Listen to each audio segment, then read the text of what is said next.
semuanya, perkenalkan nama aku Yesika Claudia, NIM GAC 118136, mata kuliah Kepemimpinan Pemerintahan, dosen pengampu Ibu Sri Mujiarti Ulpah, jurusan Ilmu Pemerintahan, Fakultas Ilmu Sosial dan Ilmu Politik, Universitas Palangkaraya. Jadi, di sini saya akan menganalisis hasil dari penelitian dan observasi yang saya lakukan kepada gaya kepemimpinan dari salah satu pemimpin yang ada di Kabupaten Katingan, yaitu Bapak Bupati Sakarias SE.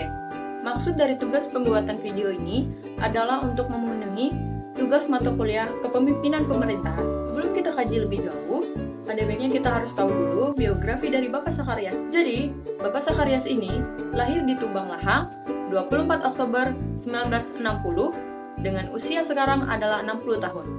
Kabupaten Katingan sendiri merupakan salah satu wilayah dari 13 kabupaten dan 1 kota yang ada di Provinsi Kalimantan Tengah. Selanjutnya, Kabupaten Katingan sendiri terdiri dari 13 kecamatan, 7 kelurahan, dan 154 desa.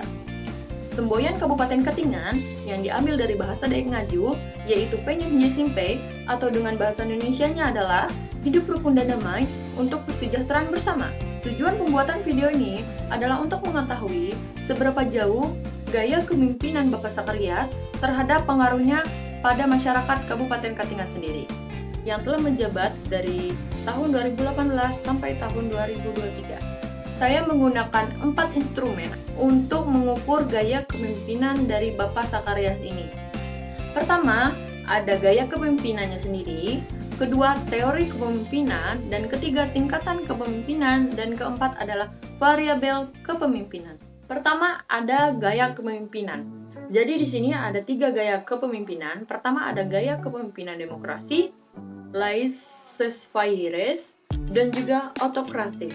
Jadi, gaya kepemimpinan yang dianut oleh Bapak Sakarias adalah gaya kepemimpinan demokrasi, di mana semua keputusan dan semua kebijakan ada kaitannya dengan masyarakat sendiri. Yang kedua, tentang teori kepemimpinan. Jadi, Bapak Sakarias menggunakan 2 teori kepemimpinan, yaitu teori kepemimpinan behavioral atau perilaku dan juga teori kepemimpinan partisipatif. Pertama, teori yang kita pakai adalah teori kepemimpinan behavioral atau perilaku.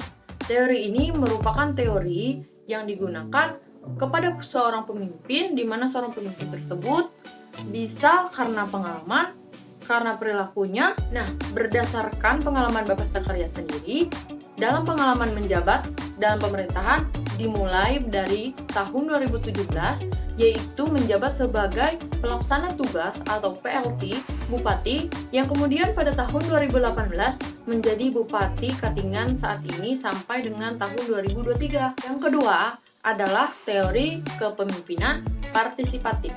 Nah, berdasarkan teori kepemimpinan partisipatif, Bapak Sakarias pada tahun 2019 lalu, yakni pada pemilu, mengajak masyarakat agar segera mencek diri di posko layanan Kantor Pemilihan Umum atau KPU pada wilayah terdekat.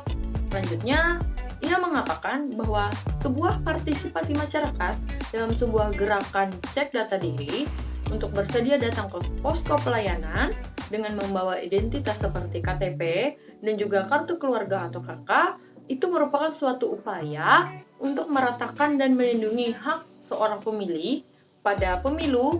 Dan juga berdasarkan teori ini, Bapak Sakarias sendiri bisa disimpulkan bahwa gaya kepemimpinan yang ideal adalah ketika pemimpin tersebut bisa mendorong partisipasi dan juga kontribusi dari masyarakat sendiri.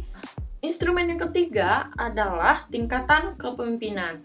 Jadi, tingkatan kepemimpinan itu ada 3, yaitu tingkatan yang bersinergi, berkarakter, dan juga bervisi.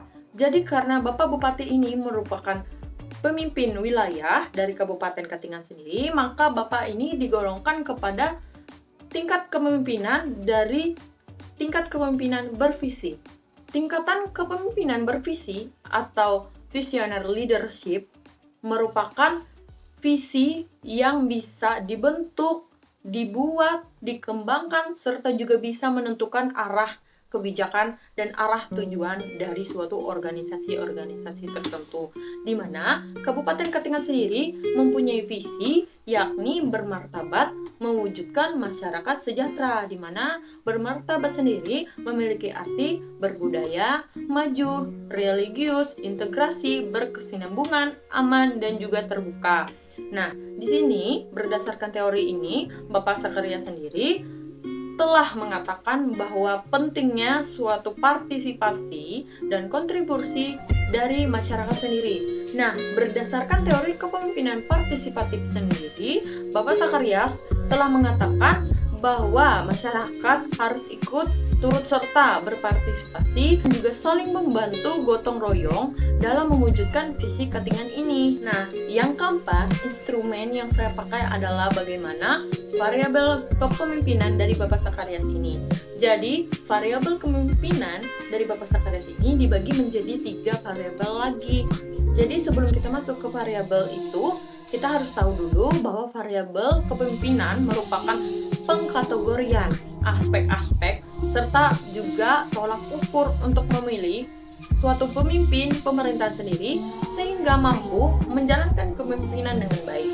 Variabel kepemimpinan yang saya maksudkan di sini adalah ada 3, yaitu variabel aksesibilitas, variabel kapabilitas, dan variabel kompatibilitas. Yang pertama adalah variabel aksesibilitas. Variabel aksesibilitas merupakan gambaran dari seorang pemimpin yang mampu untuk mengayomi dan juga mendapatkan penerimaan yang lebih di dalam masyarakat kabupatennya itu sendiri. Jadi contohnya adalah dukungan yang ada ketika adanya pemilihan kepala daerah di suatu wilayah tertentu. Nah, hal tersebut selaras dengan Bapak Bupati Katingan sekarang ini, yaitu Bapak Sakarias, yang sekarang masih juga menjabat, dengan adanya pendukung yang mendukung Bapak ini di dalam pemilihan kepala daerah, yaitu tahun 2018 Bapak Sakarias dan Bapak Sunardi Litang ini dengan pasangan calon nomor urut 1 telah memperoleh suara terbanyak, yaitu 19.998 suara, sehingga hasil rekapitulasi ini dianggap sah karena berdasarkan Komisi Pemilihan Umum Kabupaten Katingan pada tahun 2018. Selanjutnya, kapabilitas. Kapabilitas sendiri ialah gambaran bagaimana kemampuan diri dari seorang pemimpin dalam segi intelektual maupun moral yang didapatkan dengan suatu proses yang panjang. Contohnya adalah Bapak Sakarias sendiri dengan gelar SE atau S1 Strata 1 Sarjana Ekonomi merupakan salah satu proses yang panjang yang didapatkan oleh Bapak sendiri. Selanjutnya, Kabupaten Katingan banyak memperoleh prestasi-prestasi pada tahun 2018 sampai dengan 2019. Nah, salah satu prestasi yang besar dan juga berkelanjutan adalah prestasi penilaian yang dilakukan oleh Badan Pemeriksa Keuangan atau BPK Republik Indonesia. Itu merupakan salah satu prestasi dari Kabupaten Katingan. Terakhir adalah variabel kompatibilitas, merupakan kemampuan seorang pemimpin untuk menyesuaikan diri dengan berbagai kebijakan dari pemerintahan pusat kepada pemerintahan daerah. Jadi, kemampuan penyesuaian peraturan dari pemerintah pusat kepada pemerintahan daerah ditanggapi dengan baik. Variabel kompatibilitas merupakan variabel yang juga Bapak berhasil untuk menjalankannya. Salah satunya adalah program yang dari pemerintahan pusat kepada pemerintahan daerah, yaitu program Lewu Isen Mulang atau Desa Pantang Mundur yang telah dilaksanakan oleh pemerintahan Kabupaten Katingan dengan bekerja sama dengan Polres Katingan Hilir untuk menyelenggarakan ini pada tahun 2020. Jadi, program Lewu Isen Mulang bertujuan untuk memicu warga masyarakat desa ataupun kelurahan untuk selalu membangun dan juga mengembangkan potensi yang ada di desa atau kelurahannya masing-masing, baik itu di dalam potensi perikanan, pembangunan, dan lain-lain. Jadi, berdasarkan uraian video tadi, saya dapat menyimpulkan bahwa terdapat 4 instrumen atau tolak ukur yang saya gunakan berdasarkan hasil observasi atau penelitian saya. Pertama, ada instrumen gaya kepemimpinan, kedua ada teori kepemimpinan, ketiga ada tingkatan kepemimpinan, dan keempat ada variabel kepemimpinan. Sekian video yang dapat saya tampilkan. Semoga dari video ini dapat berbagai macam manfaat, baik dari pemerintah Kabupaten Katingan dan juga gaya kepemimpinannya. Terima kasih telah menonton video saya.